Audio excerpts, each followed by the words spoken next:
Não tem nada de bom em nenhum outro lugar que seja capitalista, tipo Finlândia, não tem nada de bom. A gente vai chegar lá. Tá. Pegando o exemplo da China. Então, por exemplo, o sistema de inovação chinês, a gente precisa aprender com eles. Precisa aprender como foi que eles conseguiram, na casa de 30 anos, disputar a vanguarda tecnológica global com os Estados Unidos. Beleza? Cuba é um exemplo muito grande na sua política de atenção primária à saúde e na sua política de educação. Então, Cuba conseguiu erradicar o analfabetismo e contribuiu para vários países erradicar o analfabetismo. O Brasil nunca erradicou. A saúde em Cuba, na atenção primária, e na média complexidade também, e a educação de Cuba, em muitos aspectos, são melhores que o Brasil. A gente tem o que aprender com Cuba. Quando existia a União Soviética, a política de planejamento urbano e de organização de transporte de massa da União Soviética era infinitamente melhor que a nossa, né? Assim, o metrô de Moscou, construído nos anos 30, dá de pau em qualquer metrô que existe hoje no Brasil. Assim, é isso, dá de pau. Desculpa, onde? No Brasil. Não. Em Moscou, nos anos 30. Tá. Eles construíram o metrô de Moscou nos anos 30 e assim, você pega o que foi aquela experiência de engenharia e compara, por exemplo, com o que existe em São Paulo, coitado de São Paulo, tá ligado? Então assim, tem muito que aprender com a política de planejamento urbano e a política de transporte de massas da União Soviética. Passando, tu gosta do Putin? Não, tá claro bom, que tá não. Bom, então vai lá. O Putin... Tá bom. O Putin é um Enéas que chegou ao governo, pô. E aí... O Enéas virou, de certa forma, um herói nacional. A galera aqui no Brasil quem é maluco. Tá bom, então. Tá. Faz isso comigo não, pô. Mas aí, então, assim, tem várias experiências positivas pra gente pegar, além, evidentemente, dos aspectos políticos também, né? De experiências de autogestão operária, democracia socialista, do que deu certo, do que deu errado.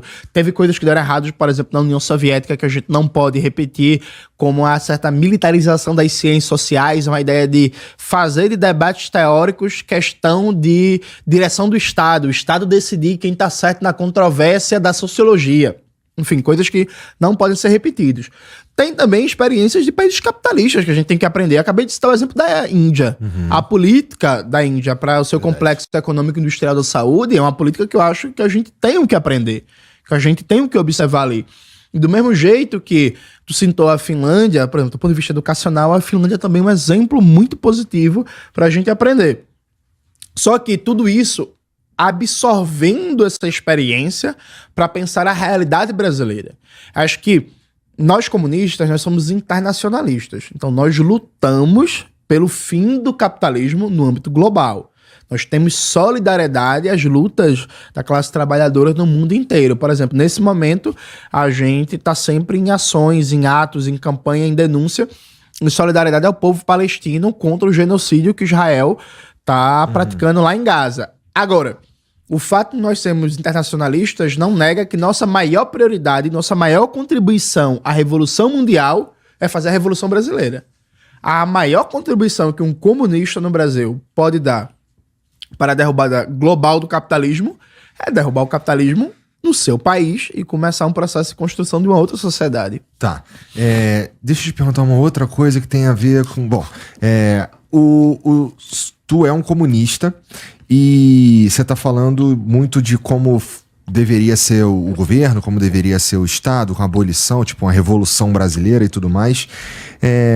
As pautas progressistas que tem a ver com direitos LGBTQIA+, sei lá como tá a sigla agora, todas essas pautas que tem a ver com sei lá... Opressões. Isso. Isso entra na brincadeira também, porque até agora a gente só falou de Estado e de funcionamento do Estado, de uma forma geral, né?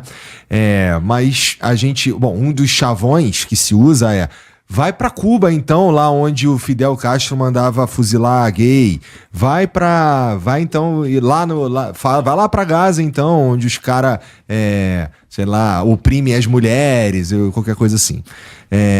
Como é que a pauta, eu não sei nem como chama, essa pauta contra as opressões se encaixam na ideia, na tua ideia de comunismo? Tá, vamos lá. Historicamente, o marxismo ele tem duas categorias, que é exploração e opressão.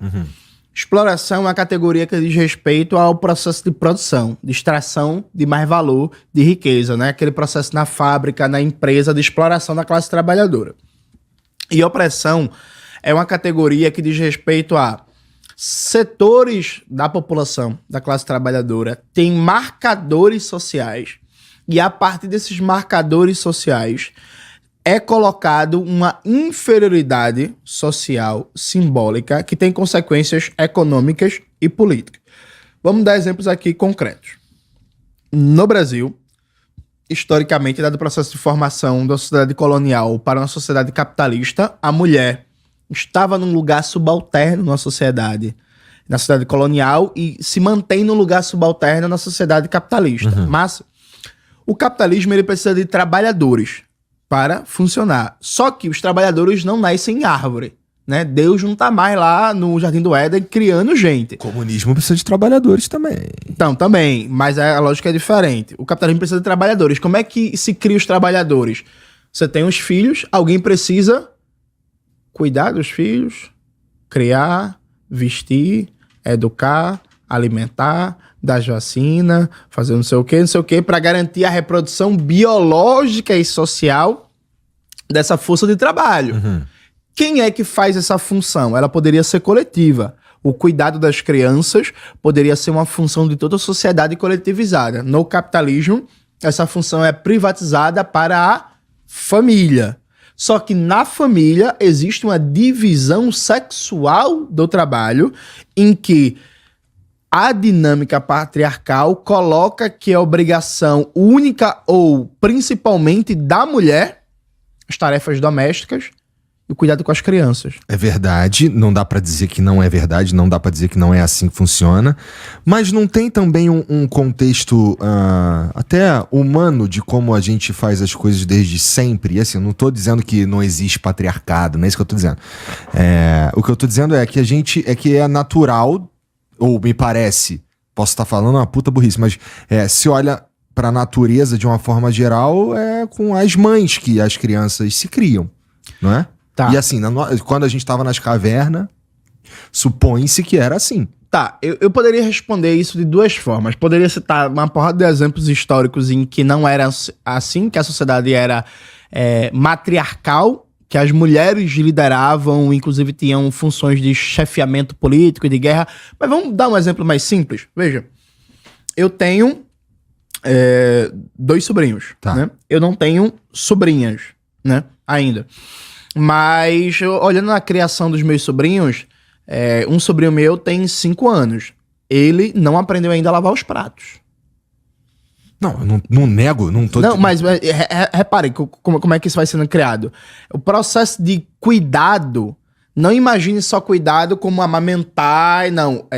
Há uma economia do cuidado que garante a reprodução social. Desde que a gente é criança, meu sobrinho de 5 anos não sabe lavar os pratos. Se fosse uma sobrinha, eu garanto a você que ela saberia lavar os pratos. Eu garanto a você que ela já saberia varrer a casa. Eu garanto a você que ela, se pá, já começaria a saber a lavar roupa, né? Ela ia ser, desde pequena, treinada para fazer os trabalhos da reprodução social, que é um trabalho não pago, né? Porque a reprodução acaba sendo privatizada. Então, por exemplo, o capitalismo, ele explora a mulher no ambiente de produção da fábrica, da empresa, e a mulher, numa estrutura patriarcal machista, tem um papel a mais como garantidora da reprodução social, um trabalho não pago. Então você tem uma exploração fora de casa e uma exploração de um trabalho que deveria ser socializado, mas é privatizado, não pago e não reconhecido enquanto trabalho. Porque o que mais tem é dizer assim... Não, eu não trabalho fora não, eu fico só em casa. Só que quem tá em casa trabalha mais do que tá... Sim. Enfim. Então, isso é um exemplo, por exemplo, de uma opressão. Há uma dinâmica, inclusive, vamos lá, é historicamente muito recente, na sociedade brasileira, a normalização da mulher trabalhar fora, né? Sim. Se a gente pega o Brasil como um todo, não só os grandes centros urbanos, a gente tá falando coisa de 20, 40 anos, né? Porque se a gente for para várias regiões do Brasil 40 anos atrás, a ideia da mulher trabalhar fora, da mulher não, sabe? Isso não era normal, socialmente aceito. Isso está diretamente ligado à exploração da classe trabalhadora. Veja, no comunismo ia ser diferente? claro, a gente ia socializar o trabalho doméstico. Mas aí tem que mudar. Porra, é porque eu trabalho para que haja uma revolução brasileira, como você está dizendo. É um trabalho de transformação da mentalidade muito profundo. Justamente. A revolução é uma transformação econômica, social, subjetiva, simbólica, cultural. Que nós não vamos ver enquanto a gente nesse tempo de vida. Ver, por que não vai ver? Tu vai morrer amanhã? Olha, cara, porque assim, olha, do ponto de vista... Eu acho que ia precisar de uma catástrofe Não. Precisa da gente ganhar cada vez mais força e organização na classe trabalhadora. Mas assim, tu tem 40 anos, né? Uhum. Tu quando tinha 20 anos, tu imaginava que a gente ia ter um imbecil com Bolsonaro presidente? Não. A história é feita de imprevistos. O que hoje... Veja, a gente cresceu vendo a polarização PT e PSDB. A gente achou que seria pra sempre petistas e tucano ali disputando. A história tem imprevistos. Quem é o vice-presidente da República hoje? É, um tucano, né? Eles estão nem disputando mais, estão juntos, agarrados. Doutor Geraldo, eu tenho a saudade da época que o povo chamava Geraldo Alckmin de fascista. Eu acho que é mais adequado, mas tudo bem. A história tem imprevistos, tem contingentes. É claro que hoje a maioria da população brasileira não tem acesso a um debate marxista. Não está em organizações revolucionárias. Mas ninguém garante que não estará daqui a 5 anos. Inclusive,